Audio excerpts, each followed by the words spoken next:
right that it is dragon fruit. Ooh, this one is like begging. I've used this on my Pelikan 140. In fact, it is my ink of choice for my Pelikan 140. It's a flex pen and it works so well with that one. Most probably would get the violet one for this one because I think it'll match quite nicely. So this is the Rodeo. It's more like this light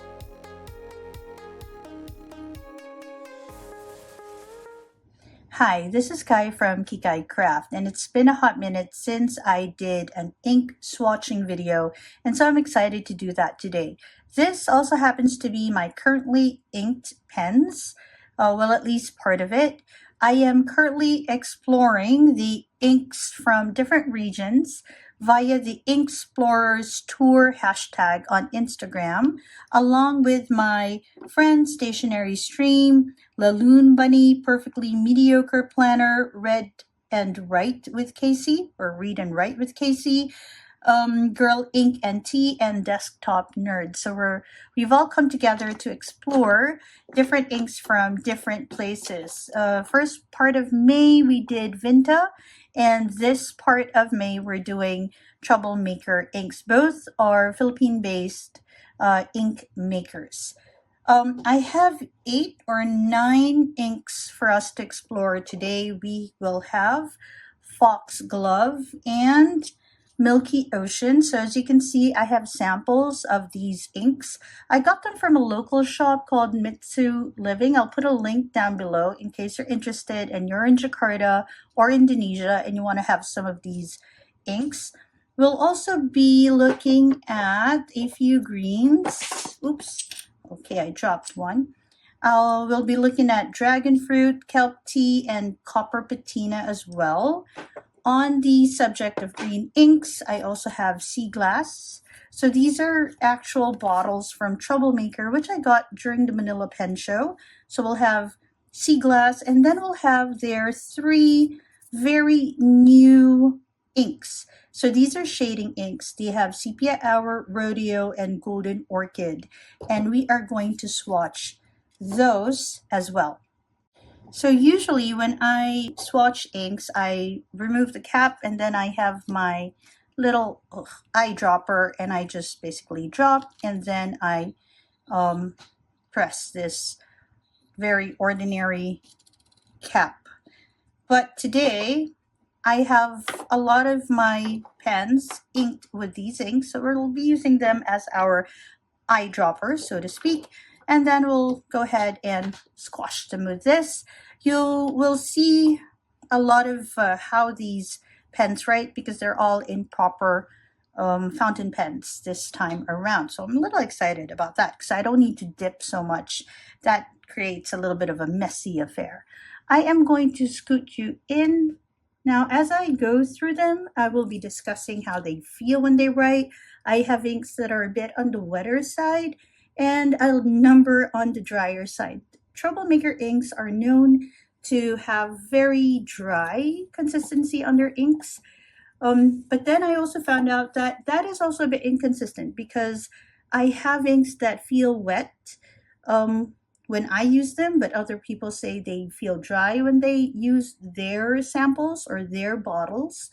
And I also have inks that feel very dry from my end, but other people think they're kind of like wet. So note that when I discuss these inks with you, the inks from Troublemaker are a bit troublesome in the way that they are inconsistent.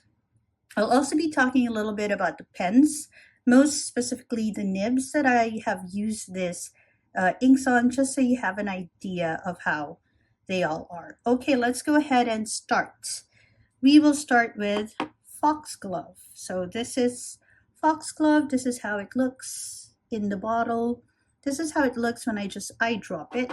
It's a very pretty ink. It is currently in my Monteverde and it is in a medium nib.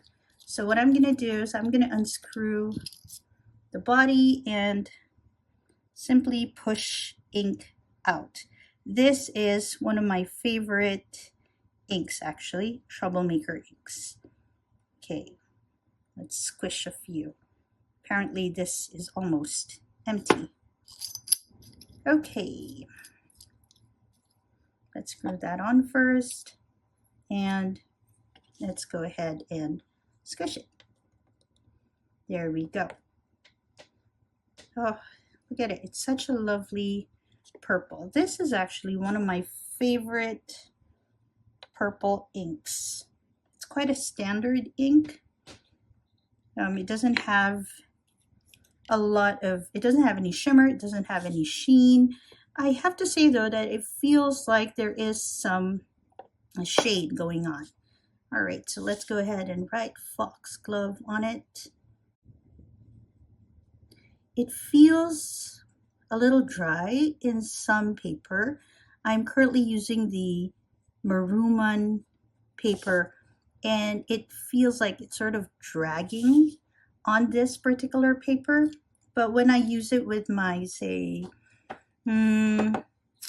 what paper is that? My Leuchtturm, it doesn't feel as dry. So on the dryness scale, I put this some sort of like a medium dryness. If you're wondering what I'm doing, basically I'm just rinsing the bottle cap so I can use it again without any contamination. Okay, let's go ahead and write what I've used with this. So this is the Monteverde. This is the Monteverde Rodeo, actually, and I will put in the nib. So that's how it looks. All right, let's move to what seems to be like very near to it. This is the Milky Ocean. So swatched, this is how they look. And it is in my Sailor Fude nib. Again, same process. We're going to squish a bit of ink onto the paper. I'm going to put it near foxglove. Okay, apparently if I push enough, it just goes into the feed. Up there. Okay.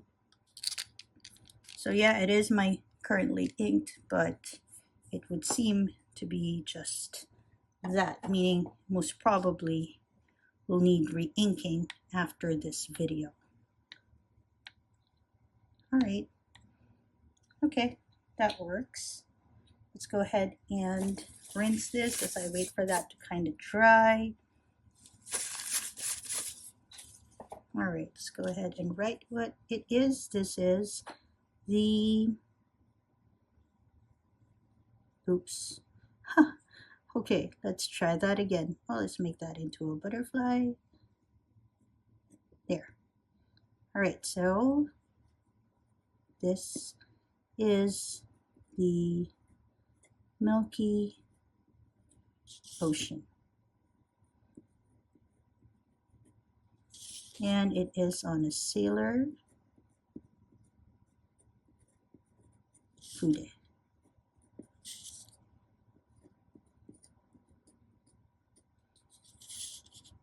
Okay, let's go ahead and move forward. Now that didn't feel so dry, and as you can see, it feels like some sort of like an inverse of each other. So this is purple with some blue shade, and this is blue with some purple shade.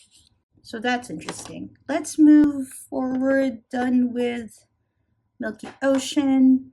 Let's go ahead and try Dragon Fruit. This is one of my favorite ones. It's in my Esterbrook Winter White, and it is on the medium nib. Hold up. I think this is, is this my medium nib? I don't think I have a medium nib. Maybe a scribe? No, it's not a scribe. Or a journaler? Maybe this is a journaler. Yeah, this is a journaler, which is kind of like a stub nib. Okay, where do we put it? Let's put it here. There.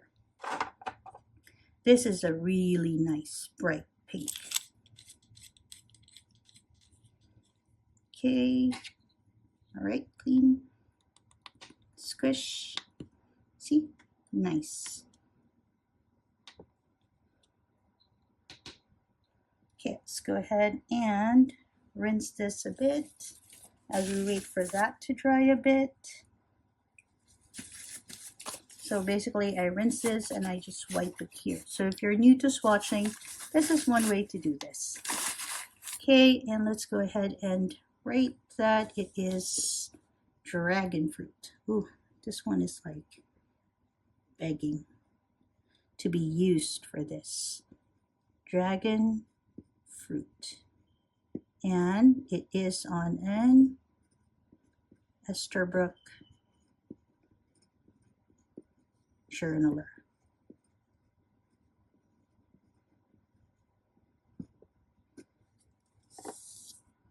Nice. The colors are quite vibrant. This is the wettest of all the inks that I have tried from Troublemaker.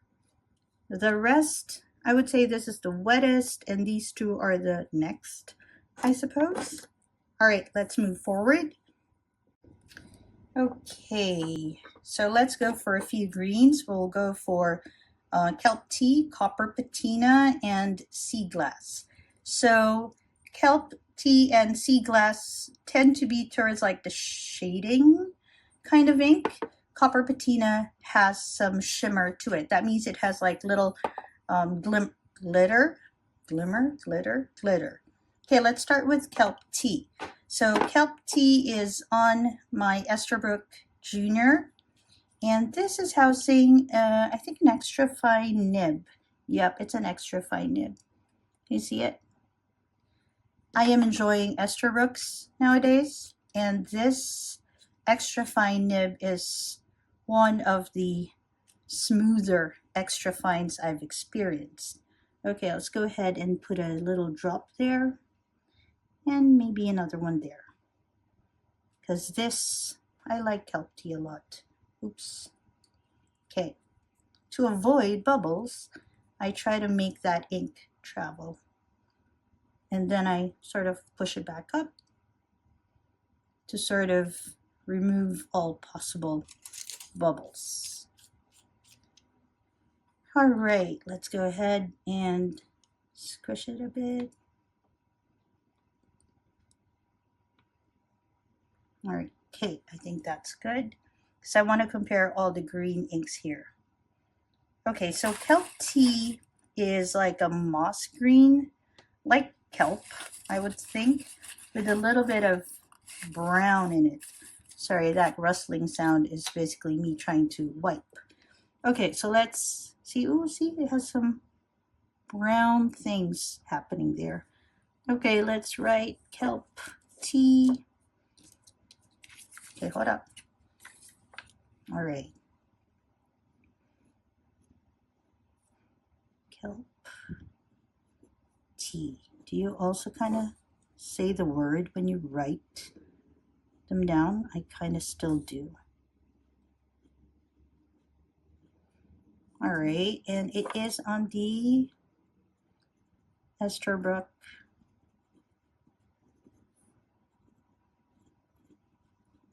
JR fine. Oh, extra fine. This I found to be of average ink flow. A bit like Foxglove and Milky Ocean. I've used this on my Pelikan 140. In fact, it is my ink of choice for my Pelikan 140. It's a flex pen, and it works so well with that one.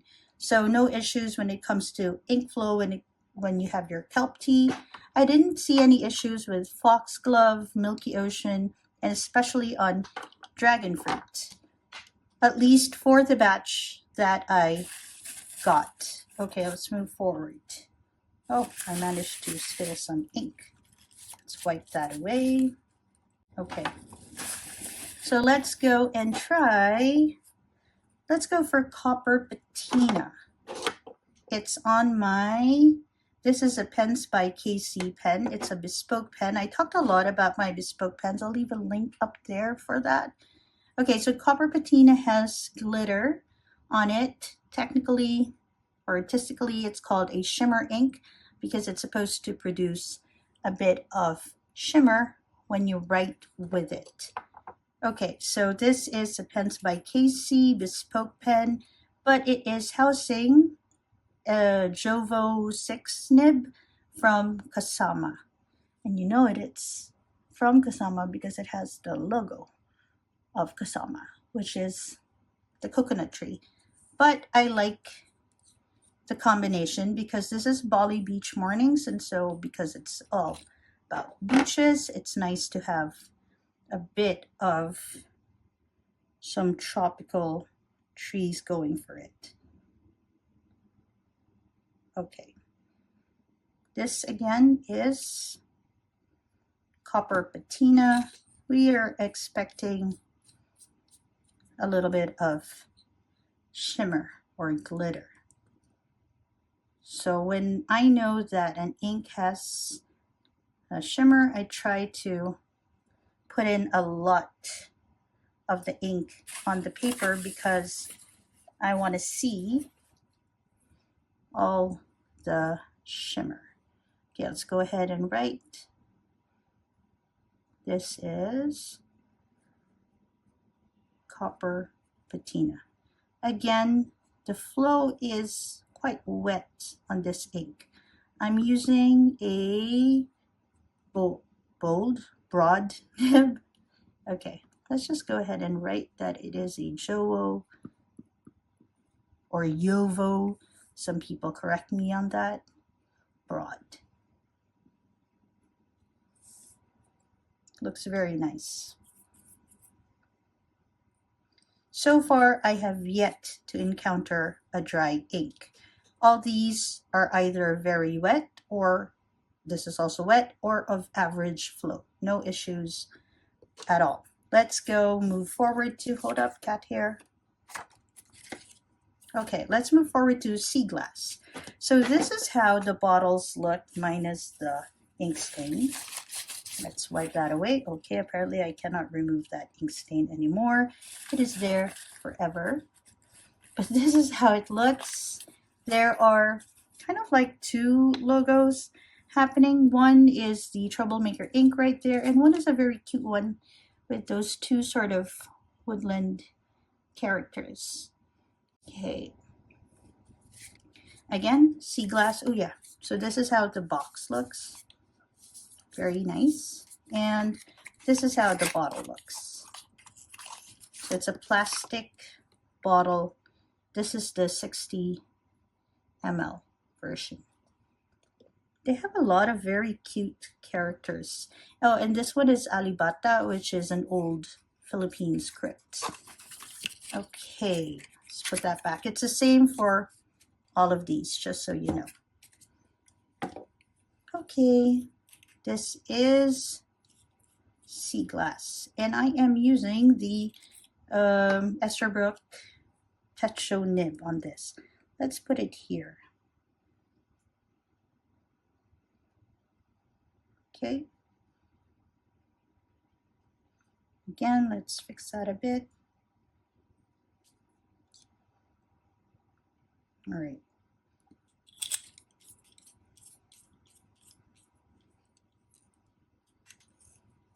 A little bit of squishing.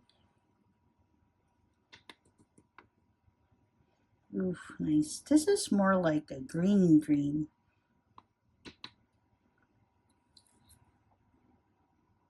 Huh. So this is like a nice green with a bit of brown. And then that scalp tea, copper patina, is like this very vibrant green that, well, for lack of a better description, you'll find when copper patinas.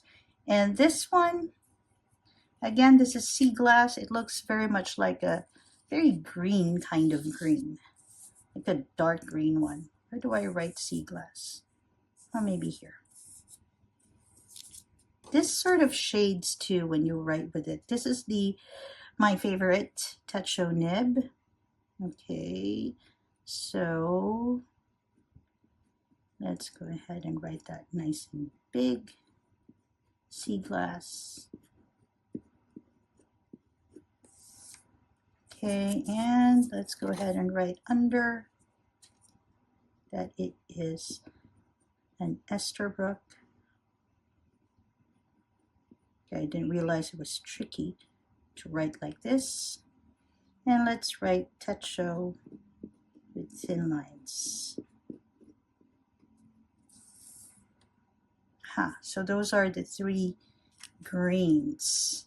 We're going to go for the last 3 inks which they introduced, which they introduced during the Manila Pen Show. They are very similar in the way that Foxglove and Milky Ocean are similar.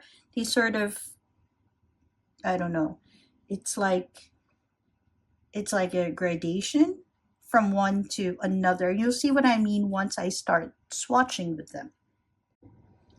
Okay, so let's start with Sepia Hour. So again, you'll see the characters. They have different characters on these one. Oh, I'm interested in Sea Glass. So Sea Glass has some sort of turtle, I think, on it. And the rest have these characters. That's kind of interesting. Okay, wait, I want to clean up my Sea Glass a little. I want to see what's in it. Okay, I cannot clean it anymore. It has set. Oh, it's a fish. It's a fish. There. Okay. Let's go ahead and start with Sepia Hour. And it is in my Esterbrook Model J. As you can see, I do enjoy my Esterbrooks. This is in a scribe nib. Okay, I don't know, can you see it? It's a scribe nib. This is a Model J Ebonite. I know they came out with new colors in acrylic recently, but this is the Antique Rose in Ebonite. And it has my Sepia Hour from Troublemaker. So let's put that down here.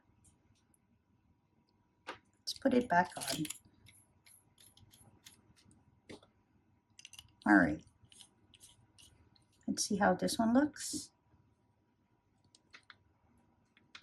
I want to put like a healthy amount.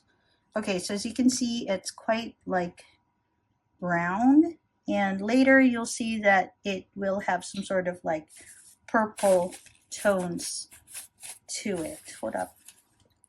Okay, let's go ahead and write with this. Scribe nib from Esterbrook is like an architect nib. Okay, let's go ahead and write here. Sepia Hour, which is really good for this kind of writing. Like, I don't know, casual, capital letters sort of thing. And it is on the Esterbrook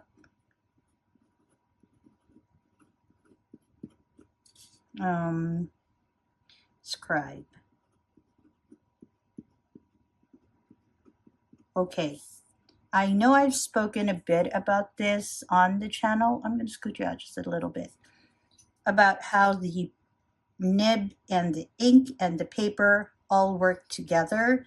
And it seems as if, with my experience with the Maruman, writing-wise, some of these inks feel much wetter than when I use them on my Leuchter paper. So I think this particular ink works well with Maruman paper. Okay, let's move to Rodeo. Okay, and Rodeo, again, if you open it up, it looks very much like Sea Glass, and Sepia Hour looks similar to it. It comes in these big bottles. Okay, Rodeo is in my Conklin. This is one of my newer pens, and it is in an Omniflex nib. Very pretty. Look at that. This is the Conklin Misto Purple with the Omniflex nib. It has beautiful rose gold trim. Okay, let's go ahead and have a look. Screw converter on it. Okay. So it makes it quite, like, it keeps it quite secure. Oh, yes, I wanted to say, for this one, I added a tiny bit of dishwashing liquid to make it flow better, because it was quite dry when I tried it on my Leuchtturm and also on my Life notebook. See here? Brown with purple, which is quite interesting. Okay, let's go ahead and write what it is. Okay, this is the rodeo.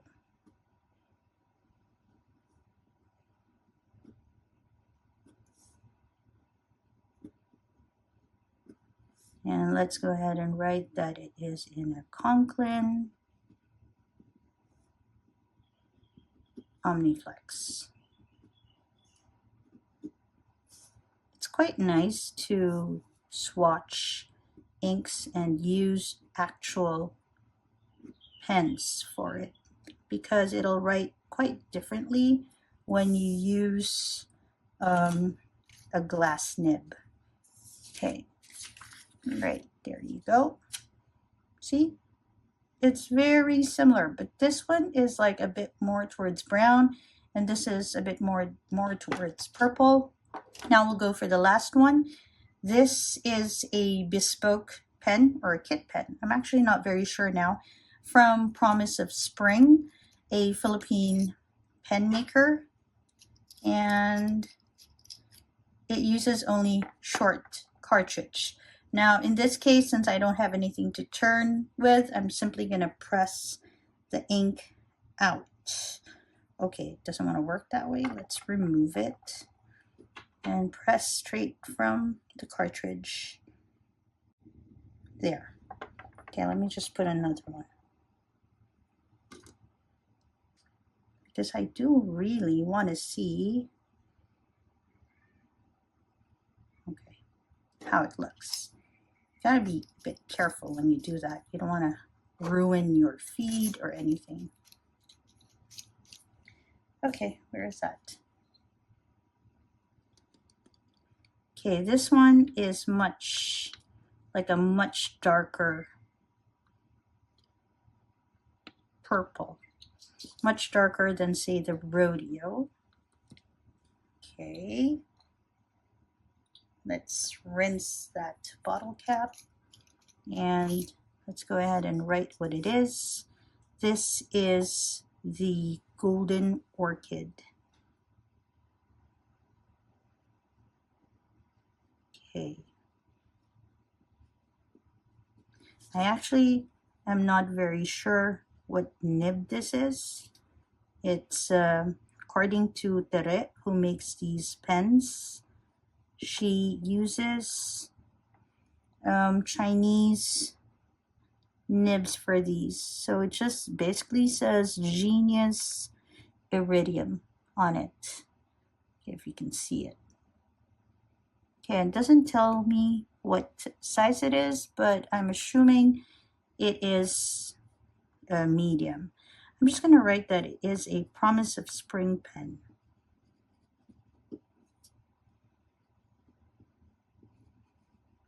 Again, for this one, I put a drop, not really a drop, like a toothpick kind of amount of dishwashing liquid, just so it flows a bit smoother. Okay, so that's about it.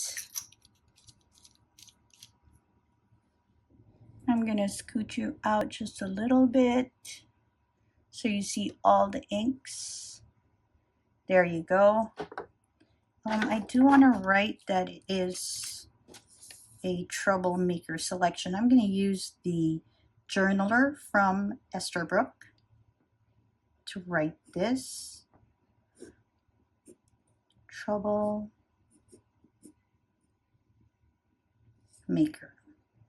Okay, let's just complete that.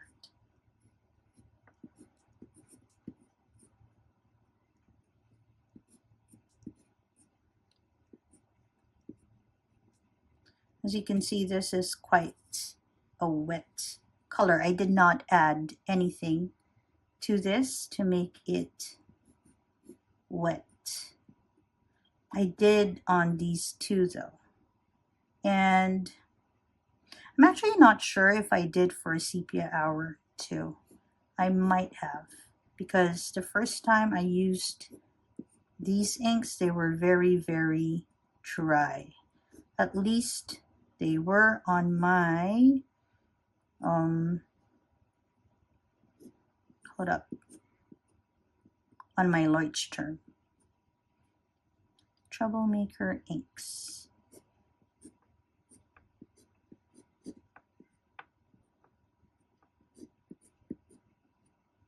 Nice, right? Nice color. Okay. So let's just have a look. Again, I want to say that Foxglove and Milky Ocean, they're kind of like, I don't know, twin siblings. This one is more of purple with blue shade, and this one is a blue with like purple shade happening. One of my favorite inks, really, like of all my inks, would be Dragon Fruit. It's a lovely, vibrant pink. It's also very wet, at least in my experience. This, and this, quite wet inks. These, though, tend to be a little bit on the dry, but kelp tea and sea glass are generally like average flow. Copper patina looked quite wet, though. I don't use this often because I don't use shimmer ink all that much, but currently my experience with the broad nib, where is that? The broad nib, the Jovo 6 nib, it seems to work well with shimmer. So these are the three greens, with the kelp tea looking more like a brown sort of green, and the sea glass, not really far, but this one is more like a, hold up, like a gold sort of tone happening, almost like bronze, I would say. And then, of course, you have your copper patina, which is a very vibrant green. Then you have these three inks that they released during Manila Pen Show 2024. They're like triplets, much like the Foxglove and the Milky Ocean are, in that they play with browns and purples. So Sepia Hour has more browns with just a tiny bit of purple in the shade. And then you have Rodeo, which is basically like this light purple color. Ooh, if I were gonna get the Esterbrook Model J, the newest one, I most probably would get the violet one for this one. Because I think it'll match quite nicely. So this is the Rodeo. It's more like this light violet with a stronger brown shade. And then moving to your Garden Orchid, very strong purple with the tiniest brown shade happening. So it's like if these two were merged, you'd get something like this. And if you would separate them, you'd get something like this. In general, Troublemaker Inks felt a bit on the drier side. I keep on saying that because you can really feel it when you use it. So much so that for these three, I had to use the dishwashing liquid technique. But these three, this was kind of wet, but these two, average flow, and then these three were quite wet inks. However, having said that, I've also chatted on a lot of people on Instagram sharing their experiences with Troublemaker Inks, and I found that for some of the inks that I found wet, they found a bit more towards the dry side. So I think the ink production process is a bit inconsistent in the whole production. I can't really say that for sure. This is just observation based on my conversations with people and Troublemaker Inks. All in all, though, I do like the colors, especially of the older inks. These are lovely colors. I know that they have a few more really interesting ones that I just don't have in my collection right now. But the ones that I do have, I do enjoy. Okay, so I think that's about it. Do share if you have any Troublemaker inks that you found quite troublesome or that you found were just wonderful on your pens. Write in the comments below. Share your experiences, share your thoughts so we can all live vicariously, and also enable each one to get more inks. This is Guy from Kikai Craft. I hope that wherever you are, you're having a lovely evening or a fantastic day. Bye everyone!